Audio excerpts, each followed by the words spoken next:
সবাইকে জয়গুরু। প্রত্যেকের মঙ্গল প্রার্থনা করি পরম পিতার আতুল চরণে। রত্নেশ্বর দা জিজ্ঞাসা করলেন, প্রশ্ন করলেন, বিরোধ ছাড়া নিরোধ হয় কিভাবে?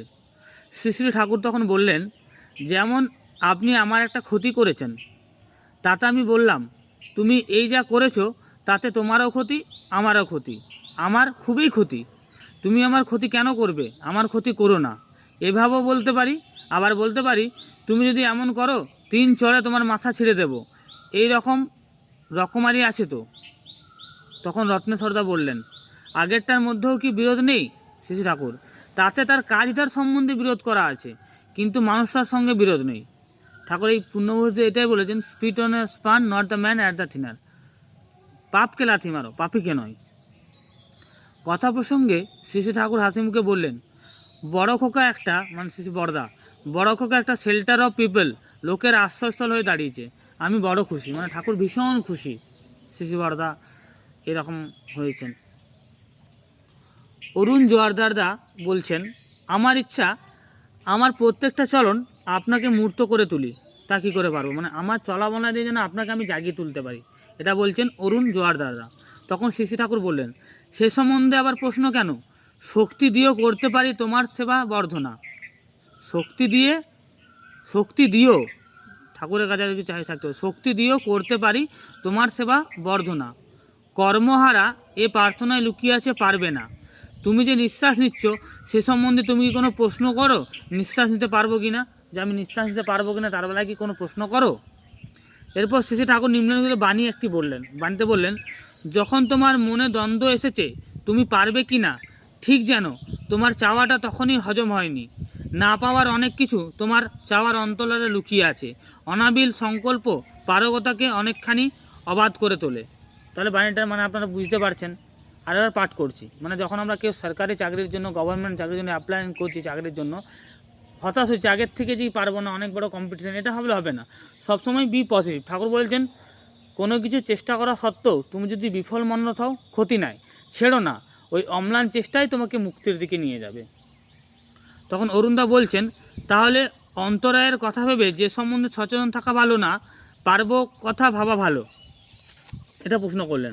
তখন শ্রী ঠাকুর বললেন, কিছু না ভেবে করে যাওয়া ভালো, মানে কর্ম করে যাও, ফলের আশা না করা।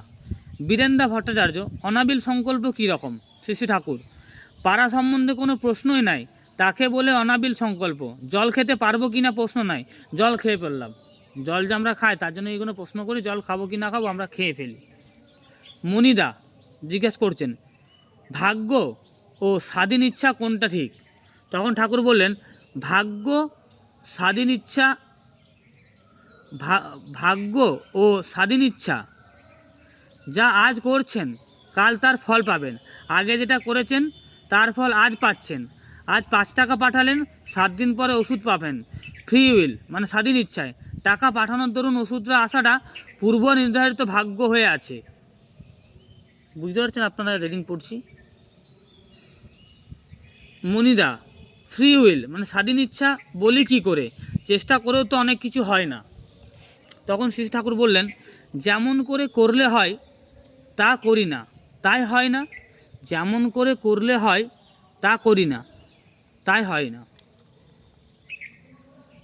সন্ধ্যায় শ্রী ঠাকুর উন্মুক্ত প্রাঙ্গণে বসে আছেন। বাইরে থেকে কয়েকজন ভদ্রলোক এসছেন, তাদের সঙ্গে নানা বিষয়ে আলোচনা চলছেন। সেবা ও দান ধর্ম সম্বন্ধে কথা উঠতে শ্রী ঠাকুর বললেন, ধর্মদানই হলো শ্রেষ্ঠ সেবা। ধর্মদানই হলো শ্রেষ্ঠ সেবা। মানুষকে যদি ইষ্টে যুক্ত করে তোলা যায় তাহলে তার সবচাইতে বেশি উপকার করা হয়। আমার ইষ্টপ্রান্ত উদ্বুদ্ধ হয়ে কেউ যদি ইষ্টকে আশ্রয় করে তাতে তার মঙ্গলের পথ খুলে যায়।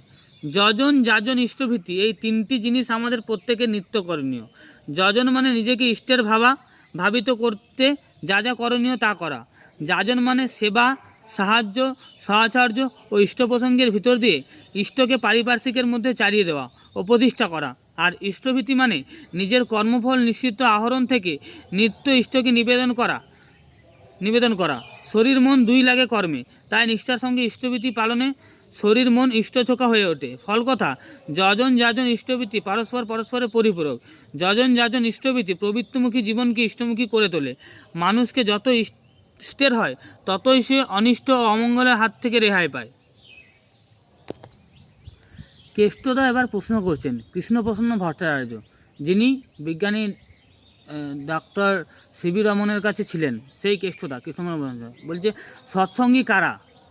শ্রী শ্রী ঠাকুর তখন বললেন, যারাই দয়ালকে ভালোবাসে ইন এনি ফর্ম, যে কোনো রকমে, তারাই সৎসঙ্গী। কেষ্টদা আবার প্রশ্ন করলেন, যারা সৎসঙ্গী বলে পরিচিত মাত্র তারাই কি ভগবানের প্রিয়? শ্রী শ্রী ঠাকুর বললেন, তা কি কখনো শুনেছেন? শ্রী শ্রী ঠাকুর তখন বললেন, তা কি কখনো শুনেছেন, religion may be different but ধর্ম ইজ এভরি ওয়ান। দ্বিজাধিকরণ বিভিন্ন হতে পারে কিন্তু ধর্ম চিরদিন এক, সেই জন্য অবতার অর্থাৎ বেত্তা পুরুষরা সব এক। ভান্ডারদা বললেন, 10 পাওয়ারের বাতি আর 1000 পাওয়ারের বাতি তো এক নয়। শ্রী শ্রী ঠাকুর বললেন, যখন যেখানে যেমন প্রয়োজন তখন সেখানে তেমন শক্তির আবির্ভাব হয়। 10 পাওয়ারের যেটা সেটাই প্রয়োজন মতো 1000 পাওয়ারের পরিণত হতে পারে। তো দেখুন ঠাকুর কত সহজ সরলভাবে বুঝিয়ে চলেছেন। আপনার প্রত্যেকে শুনবেন, প্রত্যেকের মঙ্গল প্রার্থনা করি। জয় গুরু।